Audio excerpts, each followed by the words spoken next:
दोस्तों, क्या आपको पता है कि दुनिया का सबसे छोटा देश कौन सा है? जी हाँ, उसकी कितनी आबादी है? आज हम आपको इस देश के बारे में सारी जानकारी देने जा रहे हैं।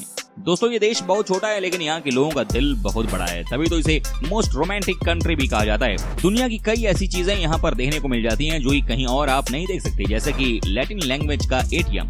दोस्तों, कहते हैं कि इस देश का खाना अगर एक बार आपने खा लिया तो समझिए कि आप इसे कभी भूल नहीं पाएंगे। जी हाँ, अब तो आप समझ ही गए होंगे कि आज हम आपको किस देश के बारे में जानकारी देने जा रहे हैं। यस फ्रेंड्स, ये है वेटिकन सिटी। तो दोस्तों, आप बस इस वीडियो को अंत तक जरूर देखिएगा। चलिए वीडियो शुरू करते हैं। फ्रेंड्स, सबसे पहले आपको बताते हैं यहाँ की सबसे इंटरेस्टिंग चीज, यानी कि यहाँ की जनसंख्या। क्या आप यकीन कर सकते हैं कि यहाँ की जनसंख्या है 800? जी हाँ, 1000 से भी कम लोग इस देश के निवासी हैं। वहीं अगर बात की जाए टोटल लैंड एरिया की तो ये है 800 हेक्टेयर। इस देश में सभी शहर में ही रहते हैं क्योंकि ये इतना छोटा है कि यहाँ पर रूरल एरिया है ही नहीं। वहीं बात की जाए यहाँ के 800 लोगों की औसतन उम्र की तो ये है 42 साल। दोस्तों, आपको लग रहा होगा कि इस देश में जब कुल 800 लोग ही रहते हैं तो क्या यहाँ पर इनके खुद के सैनिक होंगे? तो आपकी जानकारी के लिए बता दूं कि यकीनन हैं। वेटिकन सिटी देश के पास अपनी खुद की आर्मी है। वैसे भी यहाँ के लोगों को आर्मी की बेसिक ट्रेनिंग दी जाती है। खैर, वो बात अलग है, कभी भी इन्हें अपने सैनिकों का इस्तेमाल करने की कोई जरूरत नहीं पड़ी है। फ्रेंड्स, ये देश इटली के साथ 2 माइल की बॉर्डर एरिया शेयर करता है। वेटिकन सिटी एक धार्मिक स्थान है और यहाँ पर हजारों की संख्या में जो लोग आते हैं वो सिर्फ धार्मिक ज्ञान लेने के लिए आते हैं। माना जाता है कि यहाँ आने के बाद कई सारे लोग खुद ही बहुत पॉजिटिव फील करने लग जाते हैं। यहाँ की इंपॉर्टेंस ही है धर्म। ईसाई धर्म के बारे में आपको इस शहर में ज्ञान दिया जाता है। दोस्तों, इस देश के लोग आपको सबसे फिट नजर आएंगे। जानते हैं क्योंकि यहाँ के हर एक पुरुष को 1 साल की मिलिट्री ट्रेनिंग से गुजरना पड़ता है। जी हाँ, यहाँ पर एक एक पुरुष जोर शोर से इस ट्रेनिंग का हिस्सा बनते हैं। साथ ही दोस्तों, इनकी दोबारा भी ट्रेनिंग होती है, लेकिन वो कम समय के लिए होती है। इस ट्रेनिंग को कोई भी पुरुष मिस नहीं कर सकता है। दोस्तों, आपको बता दूं कि Vatican city Roman Catholic church का मुख्यालय है। यहाँ का राष्ट्र प्रमुख पोप होता है। इस देश की 100% जनसंख्या कैथोलिक है। जी हाँ, आपने पोप के बारे में तो सुना ही होगा, वो भी यही रहते हैं और इसलिए कहा जाता है कि ये बहुत ही धार्मिक जगह है और यहाँ पर क्रिश्चियन धर्म को मानने वाले बड़ी संख्या में आते हैं और यहाँ समय बिताते हैं। वेल फ्रेंड्स, वेटिकन सिटी वाकई में बहुत ही छोटा है लेकिन यहाँ के लोगों का दिल यकीनन बहुत बड़ा है। आपको बता दें कि इस देश के लोगों में किसी और की मदद करना सबसे बड़ा काम माना जाता है। यहाँ पर किसी को किसी भी चीज की कमी नहीं है और यहाँ के लोग दान भी खूब करते हैं। तभी तो कहा जाता है कि धर्म की नगरी वेटिकन सिटी में सबका दिल बहुत बड़ा है और ये बिना किसी की धर्म देखे, बिना किसी की जात पात देखे सबकी मदद करते हैं। क्या बात है। दोस्तों, इस देश में आपको कहीं भी गंदगी नहीं दिखेगी। जी हाँ, कहते हैं कि इस देश में सबसे अच्छी बात यही है कि यहाँ के लोग खुद ही बहुत समझदार हैं। नहीं तो जिस छोटे से देश में हजारों की संख्या में लोग आते हैं वहाँ पर गंदगी न दिखे, ऐसा कैसे हो सकता है? एक तो यहाँ के नियम बहुत कड़े हैं उनके लिए जो कि गंदगी फैलाते हैं, और दूसरा वो कि यहाँ पर सबको पता है कि टूरिज्म उनके देश के लिए कितना इंपॉर्टेंट पार्ट है। देश अगर अच्छा दिखेगा तभी तो यहाँ पर लोग आएंगे। हर छोटी छोटी चीज का ख्याल रखा जाता है इस देश में। दोस्तों, आपको बता दूं कि वेटिकन सिटी का नाम पहली बार 11 फरवरी 1929 को लेटरन संधि पर हस्ताक्षर करते समय इस्तेमाल किया गया था। लेकिन क्या आपको पता है कि इस देश का नाम वेटिकन सिटी कैसे पड़ा?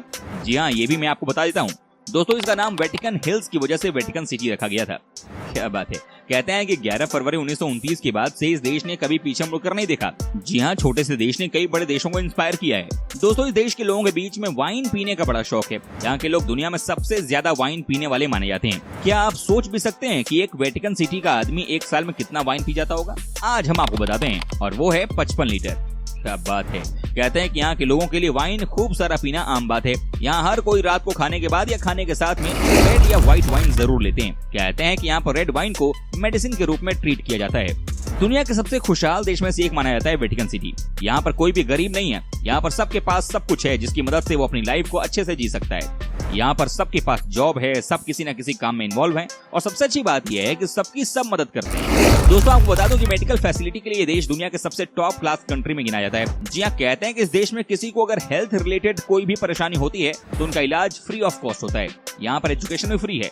यही फायदे होते हैं किसी भी डेवलप्ड नेशन की जहाँ की जनसंख्या कम होती है। फ्रेंड्स, वो कहते हैं ना कि छोटा परिवार हमेशा ही सुखी परिवार होता है। यही थियरी इस देश के साथ भी है। यहाँ पर जैसा कि मैंने आपको बताया कि सबके पास काम है, सबके पास कुछ ना कुछ सोर्स ऑफ इनकम है।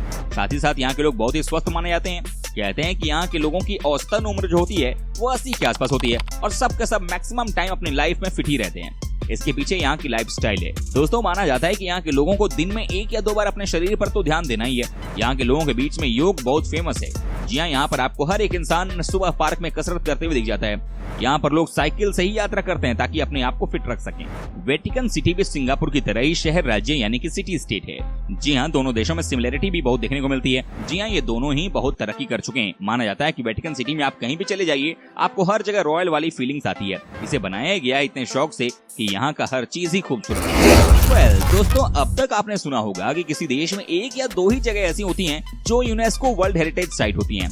लेकिन क्या आपको पता है कि वेटिकन सिटी दुनिया का एकमात्र ऐसा देश है जो कि पूरा का पूरा यूनेस्को वर्ल्ड हेरिटेज साइट ही है। क्या बात है।